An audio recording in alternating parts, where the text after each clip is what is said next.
I want to preface the techniques I'm about to teach by saying one thing, that under no circumstances is the target of a crime like this to blame for what happened to them.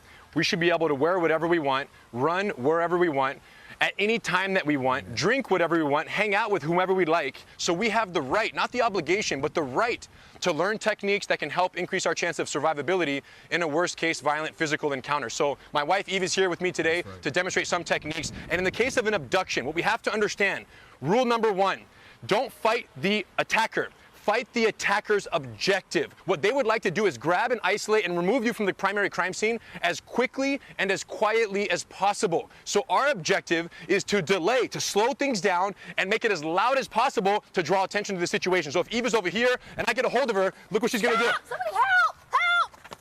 And then she's gonna pry herself out. So let's show what she did really quickly here. I grabbed her by the wrist, I'm pulling Eve. First thing is base stand. Now, interestingly, this base allows her to lean back and really delay my ability to pull her. Now, if Eve tries to hurt me and punch me in this situation, she would actually compromise her balance and potentially be taken away. So this is what I mean by don't fight the attacker, fight their objective, slow down the attack. She was drawing attention with loud screams at this point, and then she used a wrist release to pry her hand out with leverage, AKA alavanca. She's able to make her exit. Now, what happens in a situation where she falls to the ground, or let's say she can't break my grip instead? So I'm pulling, she's losing her balance, she's maybe sliding. She might choose to go to the ground deliberately, introduce her feet into the situation, and now she can strike, and now she has not only better distance control, but she can strike from underneath me, further delaying the attack, increasing the chance of bystander intervention. And if the attacker starts to fear that someone's gonna intervene, they're more likely to change their mind and go because they anticipated a much easier abduction than what they're getting. Finally, someone's behind, picks you up, and takes you to the car. Look, no matter what, we do not get in the car.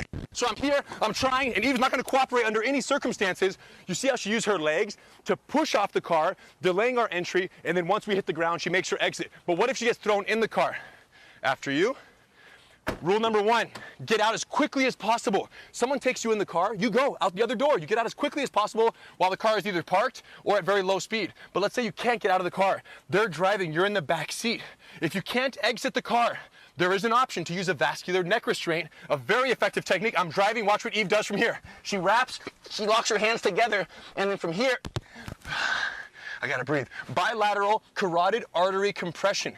Right here, she's wrapping the neck. In 6 to 10 seconds, the person will be rendered unconscious, which will then give her the chance to plan her exit and exit the vehicle from there. Finally, if she's in the passenger seat, she's not behind the subject. Maybe she cannot strangle him because of the angle that she's at, and he's driving. Let me explain this.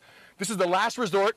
This is worst case scenario. There's no exit, there's no choke, there's no way to get out of this car. You might consider, Dan, at low speeds while they're driving to cause an accident.